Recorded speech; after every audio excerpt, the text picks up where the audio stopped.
All right, fam. We are back with another awesome conversation with these two amazing people. We have Amy Jenny, Ben Driskell, newly minted couple, recently engaged, and big like divers headfirst into strategic planning for life. And you guys came together to do that right out of the gate, which I think we're so inspired by. Yeah. And that's why we wanted to talk to you guys today, is to just talk about that experience. I mean, even, bringing your guys' lives together and like everything that is your experience of life, Ben independently, Amy independently, and you guys deciding to come together. And then this process that's given you a chance to like fuse those in a way that you guys both feel really good about. So, you know what? I first have to just kind of say, we met Amy, I don't even know how many years ago. It was when I was going through my first hair loss with Oren. So that would have been 4 months, 6 months postpartum. And Amy came into our lives and started taking care of my hair. And then she has been taking care of Oren's hair, which is a whole debacle. And I've always been inspired by Amy's intention and her, like, I should say you, I'm just going to say your intention and your work ethic and the way that you have strong philosophies about your life and you just go after it. And so many times that we've been sitting down, you've been like, okay, here's what I'm thinking about. I'm making this career change. I'm buying this house. I'm remodeling the whole thing. Yeah, the I'm renovation process. Do you sleep? What do you not do? So I'm really interested in that too, like where Phil was going, where, you have these individual lives and you're bringing them together. Maybe reflect on, for us and whoever's listening, about Amy, your life and your kind of experience that you were living, and Ben, then also what you were doing, because I've heard stories of how you were similar. So you're both, maybe tell us like what your individual paths look like before you came together to kind of set the stage. Mm-hmm. So yeah, thank you for all your amazing words. But before meeting Ben, was a single mom to Mila, and I feel like there were moments of life where I just knew that I had to have an intent and to go forward with, why do I want to do this? Why do I want to own a home in this neighborhood? Why do I want to do hair and those kind of things? And so I feel like when I met Ben, and because we both have kids, we just dove right into the deep questions. Like, yeah, night one. Right. But because of that, I think we've been able to lay such a strong foundation, relationally speaking. And then it was just amazing to be able to do this kind of framework together. When we traveled to do it, and when we did it, we just dove in and did most all of it together. Like the questions we answered individually and then came together with them. But we were reflecting on this planning after, and how in the future we want to do it completely individually and then together. Oh, cool. That's very fun. Interesting. Yeah. So I think it would be like cool to have like individual intentions, family intentions, those kind of things. And then mold them. Yeah, absolutely. In fact, that's what we do. We'll do that where we set like family intentions and individual intentions, and we'll go through, and we actually then layer on business intentions on top of that, because we're so interwoven, which you guys, it sounds like you guys are going to be doing too soon. So we have like those three components too, which is so smart, because like you can each then support each other on these shared and then individual. You guys are on it, man. Woo. Like, you guys are on it. So Ben, what was your journey like prior to meeting Amy and then getting to this point of being engaged and, looking at the rest of your life? What was it like before that? Single dad to two amazing little girls. And I guess, my focus was more so on getting myself to be the best father I could be, first and foremost. Absolutely love the girls. And outside of that was like kind of career aspirations of things I wanted to accomplish and how I was going to get there. Met Amy and we aligned so perfectly on every issue, but most especially parenting. Yeah. And so that was one thing that, like she said, like we built this like really strong foundation from the beginning, because we were able to talk about all of these things that we both fully understand. and see how well we aligned on all of those issues. And so it was just amazing from the day one. Yeah, you guys kind of knew like that. And Amy, I love what you said too about like you guys had already kind of in your minds and even in life kind of been through the stuff, so you could just like go right at the hard stuff together and be like, hey, like, what do you think about parenthood? Like, let's talk about that. And like hit it right out of the gate. I And think you that's so have a lot of inspirational. alignment in terms of, you know, parenting, being very motivated, high performing individuals within your work, and, you know, being very intentional, at least from what I know about you, Ben. I know Amy a little bit better, but Ben, from what Amy shared, very high performing and focused on, you know, your work. And like you just said, getting to where you need to be, you know, also the home aspect, like your passion for, or at least interest in or desire for home building and that process, or interest in. And I've always really admired Amy's interior aesthetic as she's like reimagined what her home looked like. So I can only imagine what that does like with your experience level. So it's cool that you guys had so many dots to connect together from the very get-go.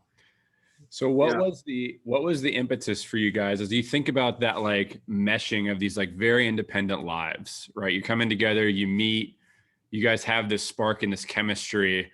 What was the impetus? Like, who brought it to the table? What was that foresight where you were like, we should do something like strategic planning for life together and really kick this thing off the right way? Like, talk to us a little bit about like, was there a catalyst moment, or was it just something that you guys both felt was like the right thing to do? I think for the both of us, there have been like no words unsaid. So we talked, like I said, right when we met, we talked about the easy stuff, the hard stuff. And I think that just kind of continued into wanting, like, as we were starting to talk more about our future, it kind of helped us to say, like, what do we want for our future? How do we want to design our future? How can we be intentional about everyday life, about the bigger pictures of life? And then finding this framework has, as you guys know, just been absolutely life-changing for me and as a couple. And even to this now time, there are moments in my everyday life that I come back to in handling situations. How am I handling this with intent? Or how does this align with my values that we put in the strategic planning? And I have to remind myself of that in with even the intensity of my job daily. Yeah. So it has just been extremely moving for us. And being a split household too, the girls go back and forth, and it helps us to be so intentional with our time when we have them as well. So mundane moments and even flowing into bigger moments. So I would say it happened over time, but then once we dove in, we went for it. And how? Like for me to speak to it, I've never been a journaler. I've never been anyone to write my thoughts down or my goals even, right? Like I keep all of this in my brain. And that's kind of where I keep track of things. And I know where I'm heading, what I'm trying to accomplish, and my intention to get there. And that was like one of the beautiful things about meeting Amy, and not only like on parenthood, but our own individual goals in life, is that we were both very intentional about what we're trying to accomplish and what we're going to do that. And so this wasn't anything that was on my mind to sit down and put this framework together, right? But as she brought it to my attention, I was like, yeah, this sounds great. And we're gonna go to Josh to Tree to do it. Perfect. Yeah. Make it an experience. Yeah. That's so awesome. was it because we start diving into it, and I'm like, this is actually like, this is better than great. Like, this is really amazing that we're able to sit down, like we have these conversations, but let's dive a little deeper into it as we put it onto paper. Yeah. Bounce these thoughts off of each other about really defining our goals for what we're trying to accomplish with any specific scenario, and to put it on paper. And we've came back to this already many times, referencing it and resetting weekly goals now. Like, okay, like these were our intentions that we put down. So this week's goals, we need to make sure that we are focused on this aspect because maybe we've been a little lax on this past couple of weeks or something. So Yeah. yeah, it's been really nice because a lot of that stuff, you know, like I think I have all this in my brain, but I have a terrible memory, so I end up forgetting a lot of it. So having it here is like makes it really at the forefront all the time for us to make sure we're being true to what it is we're trying to do. That's beautiful. So did it feel like it like formalized that for you guys a little bit, where it was like you both had these like savage ambitions to like, and you were like chasing these things, but doing that process and like putting it down, like did it really feel like it was like in stone where you're like you could really like be accountable to it and things like that? Yeah, for sure. I think that there's like, for a tangible example would be even like a financial goal, right? Like we can set these goals in our mind, but unless we have like, how are we going to get there? What do we want to do? Why do we want to get to that? Right. Those things, and like those are some of the things we come back to, and it feels really good. Like I consider myself like such a planner. It feels good when we're making these big goals to say this is what we can do in the interim. This is what can get done now. This is what will be done in a few months or whatever it might be. And I think something that was really amazing for me personally when starting this was just the warm up of it. There are things that I dove into what was still hurting me. I had no idea until I dove deep into that. And I was like, I got to take a break from this question. We got to go walk around.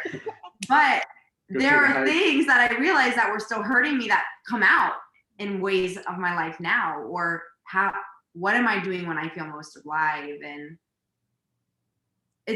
the framework has been amazing in many ways, but while moving full speed ahead with this framework, it's also humbled me and slowed me down. Because Thank you for saying that. That's amazing, Amy. Way to wrap that up.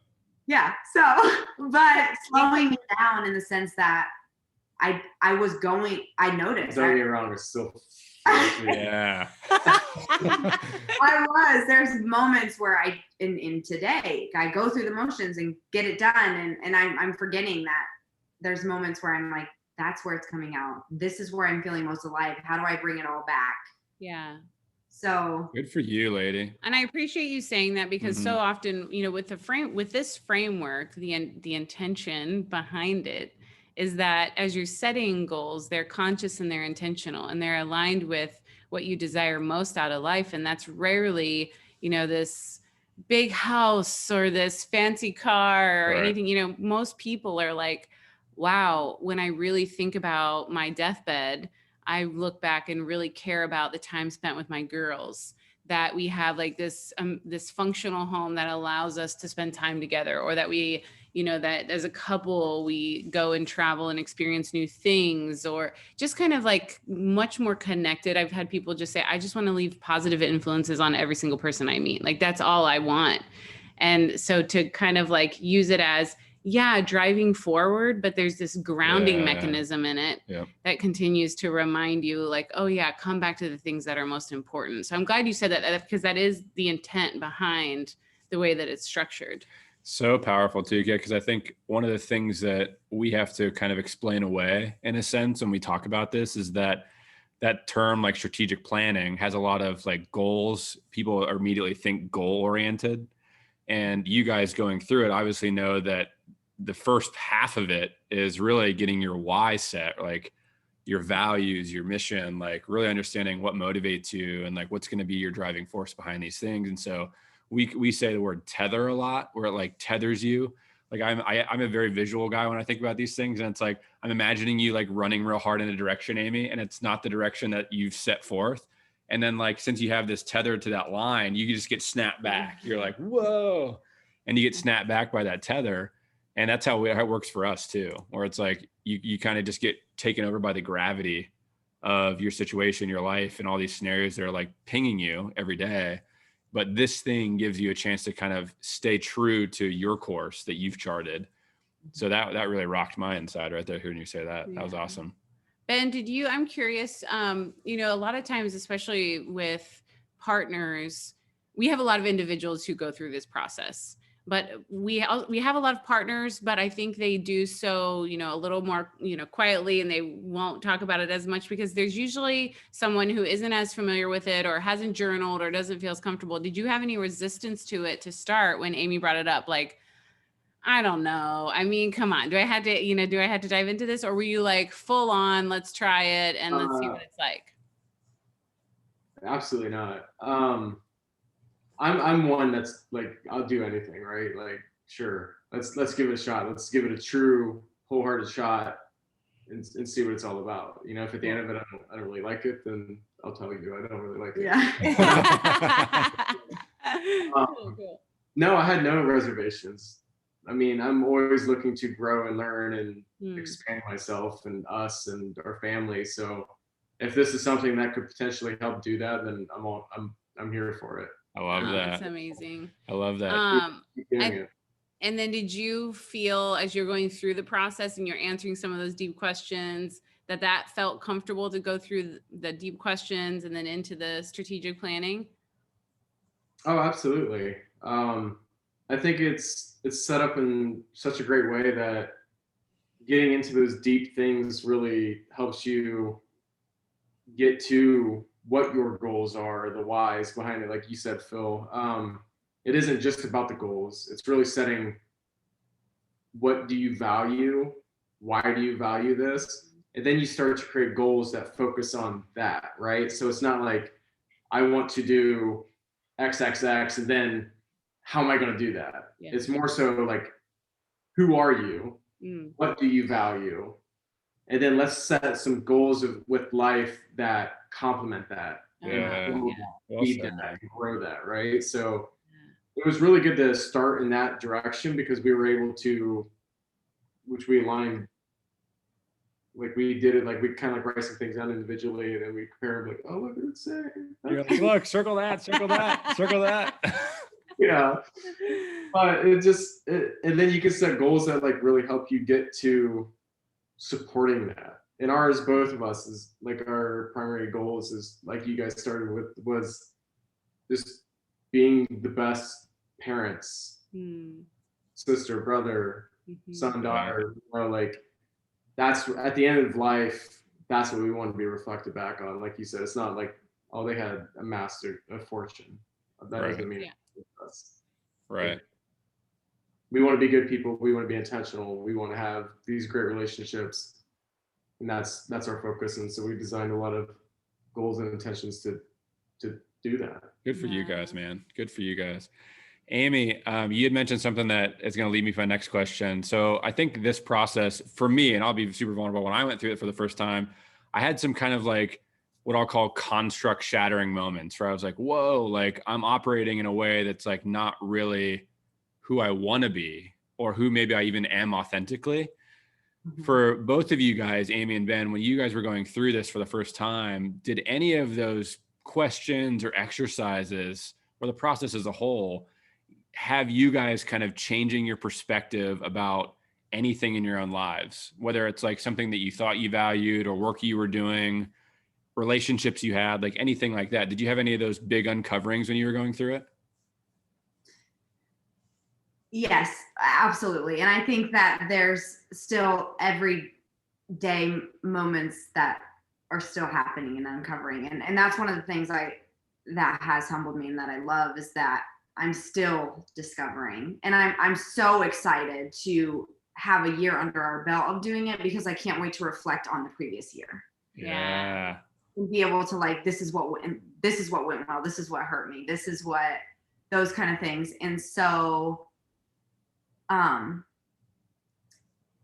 for example, and to be super vulnerable, you guys both know that I am in a really tough, I welcome my toughness at my job, but it can be so emotionally draining. Totally. And when looking at my intentions, that's one of them, right? Serving our community and being an advocate for people who can't always be their own best advocates. Right. And on the flip side of that, one of my intentions is being, you know, my biggest best self for my family, for my partner. And sometimes when I come home from work, and more often than not, I have nothing left to give. Absolutely. Because I've been in such a heightened state all day at work. Yeah. And that's something that I'm still every single day discovering and uncovering. How do these two align? because I'm not willing to give up. Well, I say I'm not willing to give up one, but how do I get them to align so that I'm fulfilling both intentions? Yeah.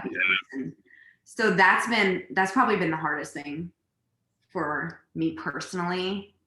Just and overarching would be, how does work and the work that I do align with me as a person and as a parent and as a partner?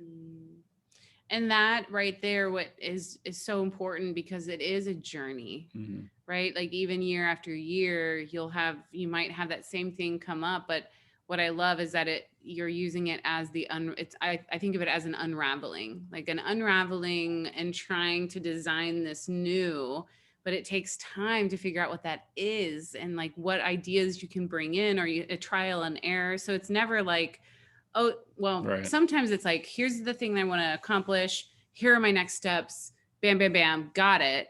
But so many of these topics are so much more, I mean, they're design oriented. Like you're designing a solution for that situation and trial and error. Sometimes it's going to work. Sometimes it's not. And it may not happen overnight. And it's not always going to be beautiful. It's not always going to feel good. And so the fact that you're just like, okay, I'm just going to be in it and work toward this balance or this integration that feels really good, that it's such a truth of the experience. Yeah. Thank you for that vulnerability, Amy. Because I think that's also maybe a misconception sometimes, is that you get this on paper and then it's like rainbows and unicorns fly out of your mouth. And it's like, that's not really the case sometimes. It's like, sometimes it's actually really hard work to like make that alignment happen. Or in some cases, like make that break happen, right? Like make the thing happen. And vulnerably back for us, I mean, what started this whole process was work misaligning with who we wanted to be as parents. And like, I was in a very demanding career, and like, we knew that we didn't want to do that as parents. And like, we spent a year like unraveling from that fear of like leaving that construct of comfort to really be the present parents that I wanted to be. And for me individually, I was like, I want to be a very present dad. Like every day they wake up and see my face, every day they see me making breakfast, every day they see me and I get to play with them on my terms. And like, I even get emotional thinking about it. I'm like that was a motivation, but it was not like an overnight thing. It was not like a switch. It was like a process of getting there. Well, so we're like, still figuring it out. I mean, because it's always, this, we're still new to the parenting thing. You guys have more years under your belts, but they change so frequently. Like, oh crap, a 3-year-old needs a whole different experience than a 1-year-old. Oh my gosh. And I love that. Been off of what you just said, Phil, too, is like, I am the happiest in my job. Yeah. But I recognize that sometimes it's really emotionally draining. So how am I going to make that time between work and coming home a time where I can still show up and be super present for the girls? Right. Yeah, it's just an equation, right? I mean, it's like it is a design challenge. And that's what is funny about life, is that, and with our backgrounds in design and like how we love it, it's like we had a conversation with our friend yesterday where we were talking about his belief was one of the biggest stressors in anybody's life is that you feel like you have to make these right decisions one time. That it's like, I have to do this thing and it's going to be my career, or it's going to be what I do, or it's going to be the way I parent my children. And that's like set. But your life is a series of seasons, of iterations. And like, if you see your life as this iterative design process where you're like, every year, in the cases that we're talking about, we review our design and we say, what's working about our design? What's not working? What do we need to modify? Like, all we are is a product, right? We can modify the product. And I think that's what's so cool about hearing you guys say that, is that you're so looking forward to that iteration of yourselves. So when you get to that year, whatever that is for you guys coming up in a few months, I'm sure like you're going to come back and be like, okay, like, let's change this. Let's change that. That's so cool. It's so cool. Ben, did you have any big unlocks or big disconnects or connections as you're going through it? When you asked that question, like the thing that came to mind for me more so was like you feel like I pride myself on always trying to be very, very present and being an active dad. And like one thing like I read or hear is the best thing you can do for your kids is just be there. Yeah. You don't have to know everything. You don't have to get everything exactly right, but you're there. Yeah. You're involved, you're present, right? so that was like definitely one of our intentions, was to further that, right? And so having some of that on paper and some of our specific goals has allowed me to look back when we revisit this and we set our weekly goals and be like, man, I wasn't, like, we missed this last week, right? Yeah. Mm-hmm. So maybe I wasn't as present as I need to be. And so some of that stuff's been more eye-opening, that while I think that, and I don't think I'm doing a terrible job or anything, but it's so easy to get caught up in the busyness of life and work and all of these things that are constantly going and pulling our attention in all these different directions, to have this to reflect back on, say, hey, this week, like last week I slipped, like we didn't do this part, like we didn't have family game night, like because we just got busy, it didn't happen, but that's so important to us that we want to make sure we're staying on top of that. So seeing it, Yeah. document, put it in the calendar. There's no excuse. Nothing else is more important on Friday night than us having game night. Anything else, right? So I think that reflection was the biggest one for me, was that, I don't know, I need to be very, very intentional about being present always, not just when it's convenient, right? Yeah. I think that in life too, going like spinning off of that it's so hard to be present because we live in a world that's so noisy. Yeah, it just pulls you all the time. Yeah. And so, and even when we're having, like, we went to say, like, our Friday family nights are unplugged, like, because I'll pick up my phone and not even realize I'm on it. Yeah. Or I'm like, why am I? He'll be like, I'm like, I don't know why I'm on Instagram right now. I didn't even notice. So just like setting our phones down and not taking the phone calls, and the text messages can wait. There's nothing more important than the five of us here tonight. Yeah. My heart's exploding. And that they feel the difference, because I think a lot of times, when maybe if you're doing it unconsciously, like, oh, it's just family game night, it almost becomes like a chore. It's an obligation. Yeah. Oh, it's just like something to do with the family. I've got all these other things that I'd rather be doing. But when you've actually aligned it with, I know that this time every Friday night these are the memories we want the girls to have, and we want to create this time, and we want to be present. I mean, the profound impact that has, because it's present, but it's also, intentional and loving and conscious, and like we're intending to be here. And that's a whole different experience. And it may not be, direct and abrupt and in your face kind of experience change, but it's certainly a finer point of how they will experience it. That's so good. That's so good, guys.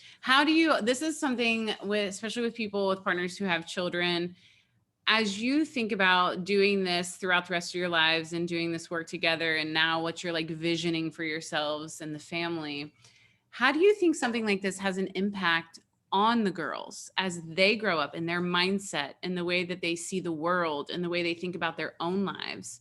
If you had to set an intention for how your philosophies on like planning for life and interacting with life as those evolve, how do you want it to have an impact on them? I think the both of us really try to lead by example in everything that we do, in front of them, not in front of them, when nobody's watching, right? And so we've talked to them about this, like when we took this trip to do this, and we came back and we talked about what we did. Oh, it's awesome. They aren't to the age where they fully understand everything that we're doing, but it's talking about it. It's showing that, we're being intentional. Like everything we do is with purpose, right? And we're trying to get to these points and make sure that we're fostering these things that are really important to us. So talking to them about it, showing them that, I think that's the big thing. And it's, like I said, like we want to lead by example and be kind people, understanding people, wholehearted and intentional with everything that we do. So I think this would be impactful, especially as they get older and further understand what it is that we're doing. Yeah, totally. They can be a part of that. Right. Once they fully understand what we're doing, and maybe even not. Maybe we can start doing it sooner than I would think, but just having some input from them. Yes. I think it's just a good thing for growth and development, and understanding of life and what it is we're doing, instead of just living aimlessly and keeping track of what it is that's important to us and losing sight of that. That's so awesome. Powerful, Ben. I mean, we've even envisioned this for Orrin and Paxton, where it's like we've had like giddy couch combos when we're just on this couch talking to one another, where we're like envisioning when they're like 6 and 7 and 8 and 9, and we're like, wow, like they're going to contribute to this. Like they're going to answer these questions too, and they're going to like be a part of this ship with us, and like we're going to treat this like little two-person business now as a 4-person business. And like this life is going to be shaped by them, and they're going to have like that deep implanted thing in their brain that's like, whoa, like I helped guide my family with like my input. I helped guide them and guide us to where we're going. And like, think about what that does for a human, man. Like, woo, like to think about like your girls or our boys, like feeling like they help mom and dad get somewhere, like, and they help like all of us get somewhere, like the family get somewhere. It's like, whoa, like what does that do to a human? It's gotta be so powerful. So like thinking about them at the table with you guys is so cool. So cool. I think it also comes up like the intentions that we've set for our family also come up in conversation. So even like daily parenting moments, we're able to calmly bring it back to, well, why are we making this decision? Why is it that we want you to be respectful? Or those kind of things. And also zooming out a little bit, teaching them to set goals. And you're not always going to hit them. That's reality. You're not. You're going to have setbacks. Yeah. You're going to get hurt. But you're also going to move forward. And even simple things like travel goals, like what that's doing for them, what seeing the world can do for them, or we may make cuts here so that way we can do this. And the intent behind doing that are these things. And so I think it's just incredible, and a lot of moving parts, but in such awesome ways as well. You know, we talk a lot about, I'm so glad you said that, and thank you for both your answers on that. Yeah, definitely. We always talk about generational wealth as a society and as a culture, but we don't talk about things like generational wisdom. We don't talk about like what you're doing for them is putting them on a platform that you didn't have when you were a child, not because our parents weren't, you know, that Great they didn't have it, but just some of these practices are evolving as humanity evolves, and we have more access to this information and more connection with people without geographical boundaries. But the idea of sharing that wisdom with them, and now they have a whole different starting point to be able to start thinking about life from that perspective. And I just think that's amazing that you guys are giving them that. Yeah, starting at a young age and always being around that, they're going to carry that into their adulthood and their family. Yeah. It's like this normalcy, that hum of normalcy is like, it's kind of like healthy eating, right? Like if you always have like that kind of environment, it's like they always know that. And it's like, oh, wow, like we always had broccoli in our fridge, you know, like that kind of thing is the same. It just transfers. The girls are going to be like, they're going to go see their friends, and they're going to be like, we're going to Joshua Tree to do our strategic planning as a family. And they're going to be like, what? What are you doing? And they're like, well, you don't do this? Are you let me tell you about it. Are you going to go swim? Let's talk about it. Swim? Like, okay, guys, we've talked a lot about like some really deep stuff. This is really good, really good.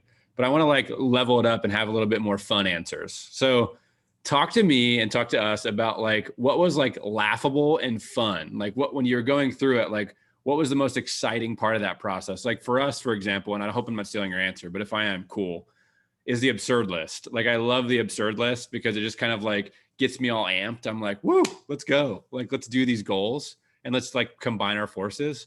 What was that for you guys? Did you guys have like those moments of just like pure joy where you're like, whoa, this is awesome?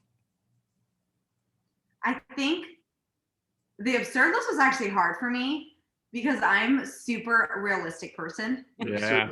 But it was fun to see that kind of stuff. Like there's moments where he would say, like, I think this should be our goal. And I'm like that might be a little high. Let's reel it back. But it was fun to see. And I also had so much joy in seeing how the two of us aligned. And for us personally, we had the most amazing opportunity to go to Joshua Tree and do this. So we would spend we had a schedule and we set it up that we would strategic plan in the morning and hike in the afternoons.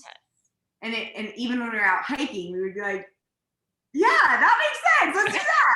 So it allowed us the opportunity to like step away, but also like have really awesome moments bringing it all back together. Yeah, it was actually a really good, like that is a perfect setting for this. Yeah. When we had this cute Airbnb, and to be able to like really get our brains working in the morning and then go out and hike and then like continue the conversation about what it is we put on paper and like further dive into it and then tweak it when we get back. The absurd list was great. Like, keeping this on paper, it'd be really fun to look back and hopefully we knock some of those things that we thought were so absurd. And she was like, like we did it. Yeah, we did this, right? Like I would have things on my absurd list that maybe like weren't too absurd. Yeah, you're like 2 steps ahead of where you're at. Yeah. So that was fun. It was really fun, funny, and that's awesome. But so have you guys done personality like assessments at all for the two of you compared? Yeah. And what do you use? What have you used that you've compared? Myers-Briggs. Myers-Briggs. Myers-Briggs. Yeah. That's what we just did.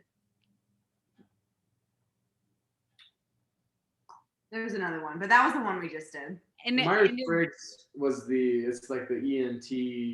Yes. See, we didn't do that. What did we do? Oh no, we did a numbers one. Yeah, it was numbers. It was numbers. Enneagram. Oh, Enneagram. Yes. Yeah. Yes. I'm not as familiar with that one, but did you find that those, as you looked at like those personalities and then like something like the absurd list, how you're very different in that? Yeah.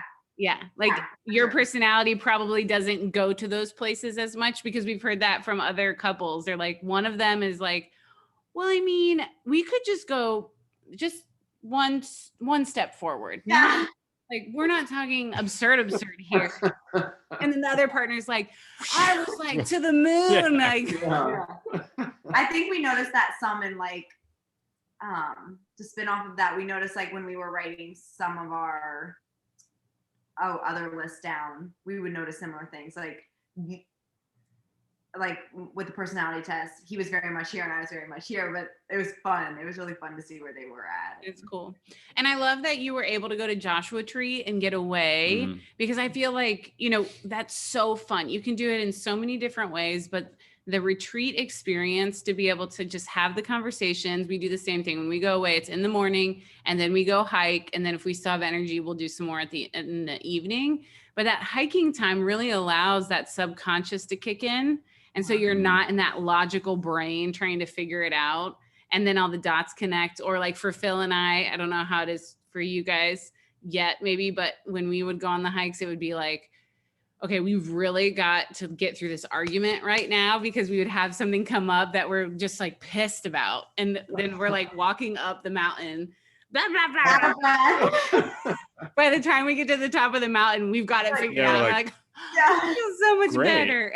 Yeah. Got a workout and an argument. Knocked it out. I think it was a funny thing, and I can't remember if I told you this, Krista, but on the way home from Joshua Tree, we got delayed like 30 plus hours in an airport with no heat, and we were waiting on our girls, and I missed a day of work, and it brought out some like massive anxiety for me. And I was like, are we ever gonna get home? We don't have heat, there's no power. But it was awesome to experience something like that after. I mean, I would not ideal, but we were able to like, there was a few moments where I got a little salty and we were just able to bring it back in because we had just you're like practicing right away. Yeah. You're like, let's practice right now. Like first day. Yeah. Oh my gosh. Okay, so tell us what's on the plan for you moving forward. We know you're engaged, so that was maybe some element of the discussions, I'm assuming. What other kind of visions do you have coming out of your planning process that you're willing to share with the community? That's a hard one. Well, obviously we have, with the engagement piece, we made an intent for planning our wedding and what that might look like. And that was actually going to be one of my questions for you guys is, how do you use your framework to make or help you when you're making decisions? Oh, I'm so glad you asked this. It's so timely. It's very timely, actually. Like today, we are in that process. This week, we got hit with a giant ball. So we're building a house. This is a great example because we think that using the plan when you are actually in hard situations is really helpful because we call it a tether.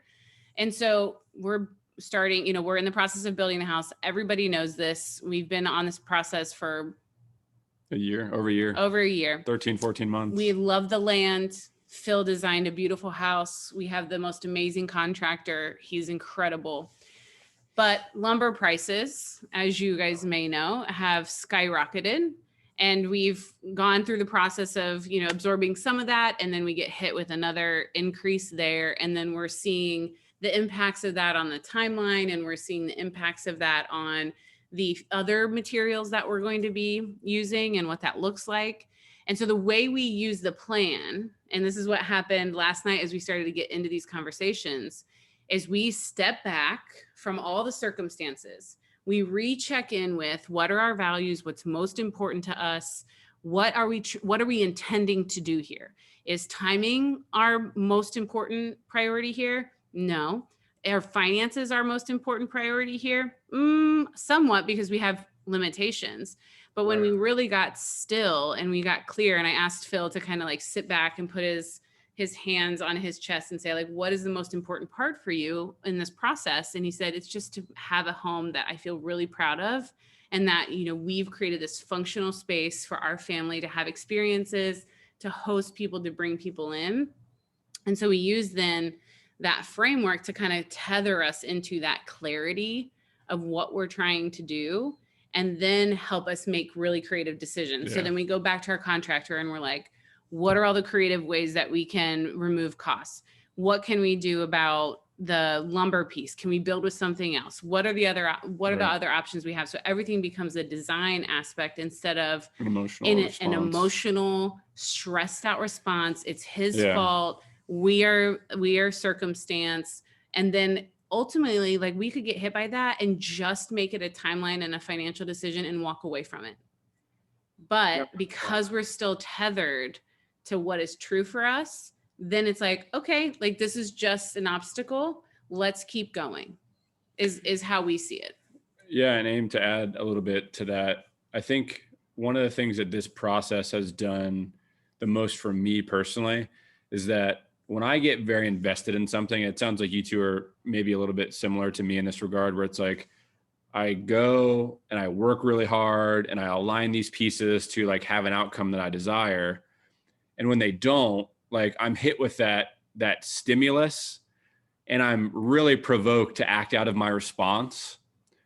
And instead, because I have this tether to my truth, I'm able to like go to it, and usually with the help of my partner, to really get me back into that truth space. So I'm not like making a move out of ego or making a move out of fear or anxiety, that I can really pause. And there's like a really famous quote, Viktor Frankl, like awesome psychiatrist from back in the day. And he says, true freedom is the small space between stimulus and response. And like, if you can master like that, where it's like you really, and that space in this case, for me, it's going on 48 hours, right? Cause like that email was Tuesday. I'm still mulling over it. And actually, I didn't tell you this. I'll tell you this now. I deepened that truth today. I had an appointment with a friend of ours today, a practitioner, reflexologist. And she gave me the space to like really deepen that truth even further. And I actually got emotional with her when I was like, really, what I care about is I care about my like kids having an ability to like have a deep relationship with their grandparents, to like have us like have them in that home, and like in their third trimester of life, like our parents are getting old, right? And like this will be that 10 to 15 year window where like they're really going to experience grandma and grandpa. And so like for them to like have that like home as a base to do that, like matters more than an extra 30 to 40 to 50 grand. Like I'm like, cool, like we'll can figure that out. Like I can figure that out. But really operating my decision making out of that peace instead of like the anger and the frustration is what this does for us, even amidst like huge ones. And I've had a lot of gratitude in this week too, because our situation is different. I'm very blessed. We're very blessed. We have a lot of opportunity. And frankly, in this environment, you know, coming out of a pandemic and, you know, trying to make renovations to a house or build a house, just doing that alone is something. But then to have, you know, the opportunity that we have to like say, oh, it's just 30 grand. Like we could figure that out because of our backgrounds and our skills and what we can do in the real world. Super grateful. But relativity aside, like relativity for us, like it's still a very big thing to work through. And this gives us a chance to really think about it objectively instead of out of emotion. You know, the emotions are real. They're definitely real things. Like I'm feeling anger and I'm feeling that stuff, but I don't have to like move through that with that. I can accept it and let it be, and then move from a place of peace and my truth through this work. And like thinking about those years, right? Like I look ahead and I'm just like, it's not even going to fucking matter. Like, it's not going to matter, you know, like that, like this fear of like this, like thing that I'm going to like be in a sinkhole with money or anything like that. The kids and that memory and those photos and like the Christmas mornings and like all that stuff, Trump, like Trump card, right? Like those are just Trump cards. But to see that, it's difficult. And this process gives me the chance to see that. Yeah. That was so good. I love that. Thank you. And I think that's something that we've been working through lately. And I love how you say you tether back and that feels so important and educational to know. Because after moving through this and we having more decisions to make, that's been one of our questions. How does this align? But how do we make sure it aligns? And I think exactly what you said, Krista, we got to zoom out. We got to step back. Yeah. We got to shut off the noise and the emotional state. Yeah. And I'm a very emotional feeler. And so it's sometimes my stepping back might take, and oftentimes takes longer than his stepping back because he's very logistical and he can see it where I'm like, well, and so I think that's so important to hear is that recentering and tethering back. I love that. I think you guys said it earlier too. Sorry to cut you off. You guys said it earlier too. You have practices already that in your lifestyle, they give you a chance to reflect. And we have a huge belief, a cornerstone of this whole product and platform and lifestyle is we call it the art of reflection.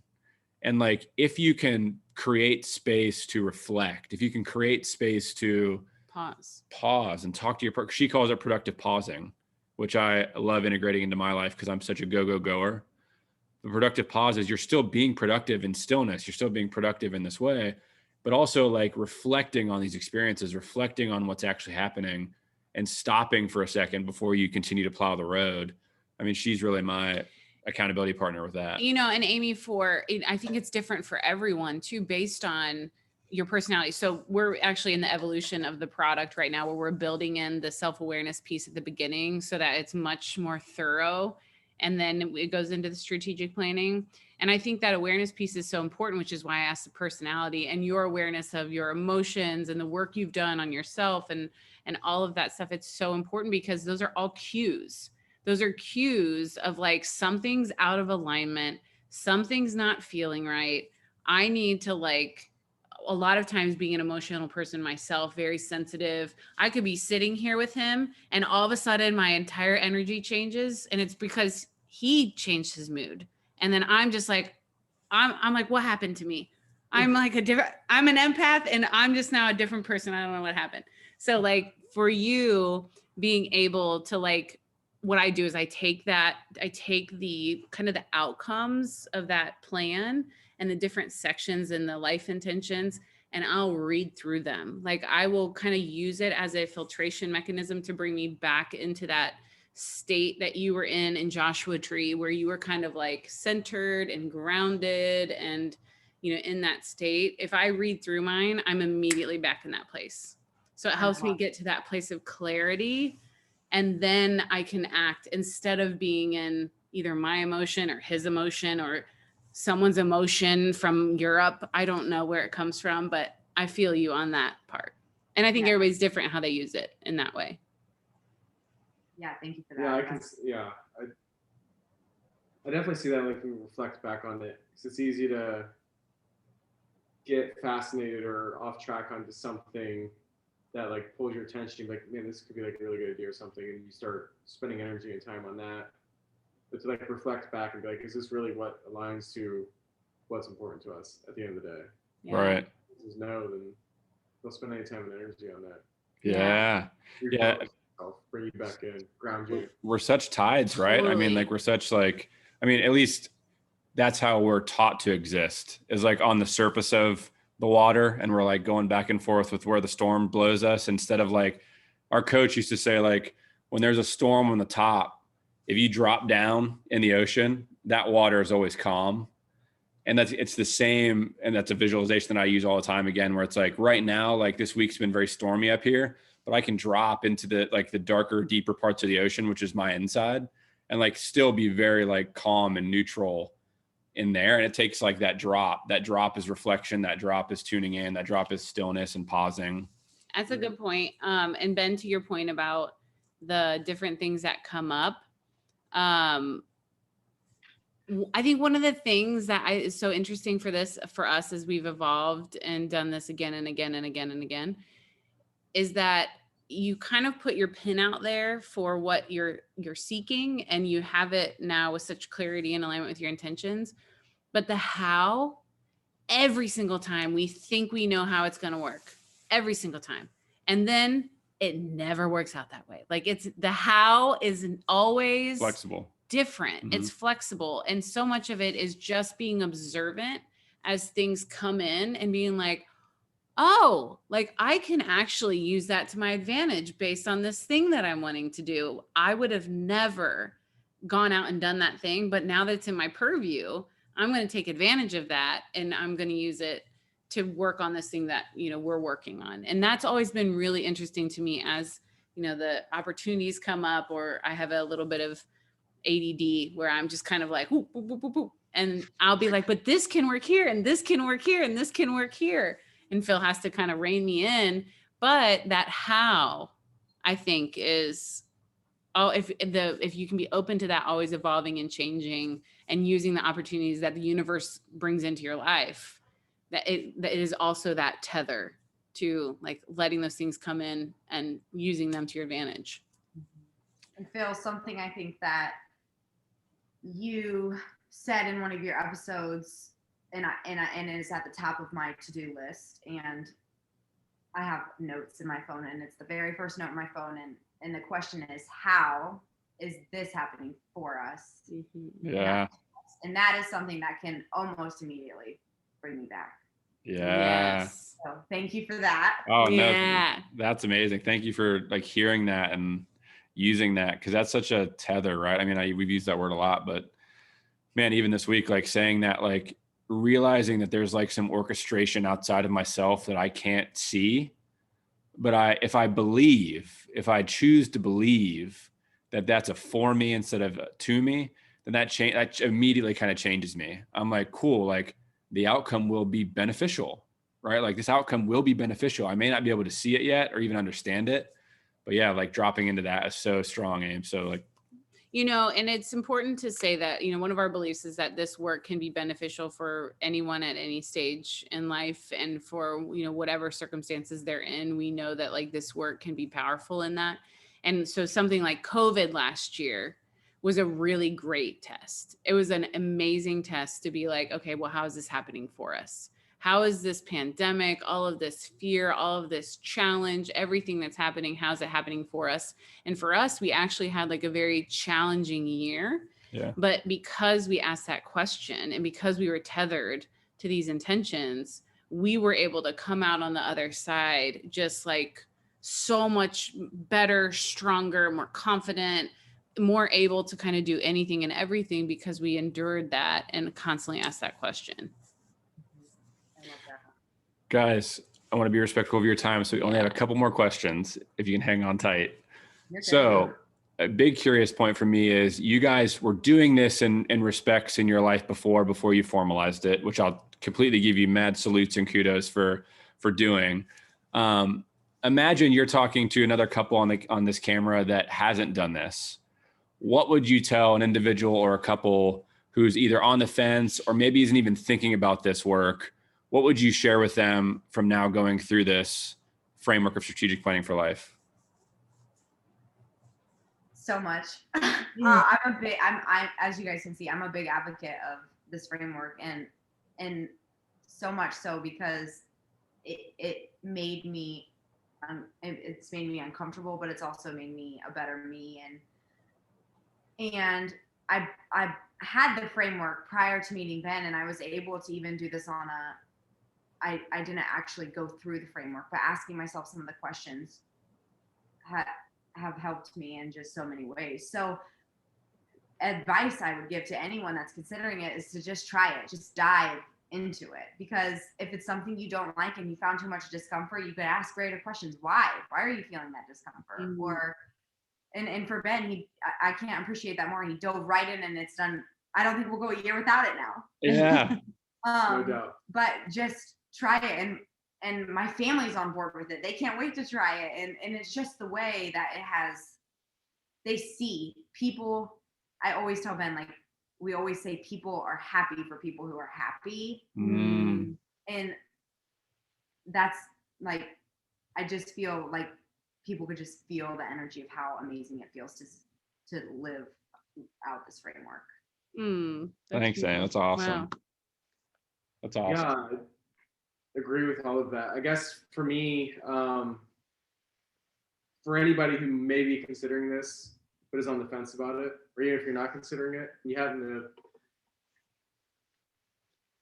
stumble across it, would be coming from a person who has never really put my thoughts or goals or intentions on paper. I did it, and I have no regrets, and everything in life, I try to look at it in a lens of risk reward, right? So what's the risk? The risk is really nothing at all, but the reward is so great. So take that tiny little risk of maybe some of your time was spent doing something that you didn't enjoy. Yeah. But I guarantee you, after you're finished it, you'll enjoy it. And you'll look back and say that was an unfounded fear. And it's challenged us to our truest intentions too. It's easy. Sure. It's easy to sit here and say, like, this is why I teach. This is why I wanted to be a mom. It requires you to think deeper about that. Yeah. To dive into the things that you're programmed to say or think, that you feel like you have the answer to this, but then maybe you don't. Maybe there's actually a different meaning to that. Maybe there's a deeper reason to all of these things. Right. I think anybody how you touched on that, like if you start diving into this and you uncover things that you don't like, that's a good thing. Yeah. That's something that's happening for you. Yeah. So it gives you an opportunity to dive into that and understand what it is. And then that's going to help you out in life in so many capacities that you don't realize. And I don't know, the risk there isn't one. Man, you guys are amazing. Your mindsets are just wise like souls, making my stomach tickle in a cool way. Like all the words. We feel the same about you guys. We're so excited that we got to chat with you guys. Yeah, no doubt. Thank you so much for spending the time with us. Yeah. We love talking with you. We're so glad we got to Ben, officially get to chat with you and meet you. And yeah, it's great to meet you guys. We hope to have many more conversations. So thank you for spending the time and energy. You guys rock. Keep rocking life. Good luck on the wedding planning and the eventual nuptials that'll be coming up. It's awesome. And keep rocking the intentional life, guys.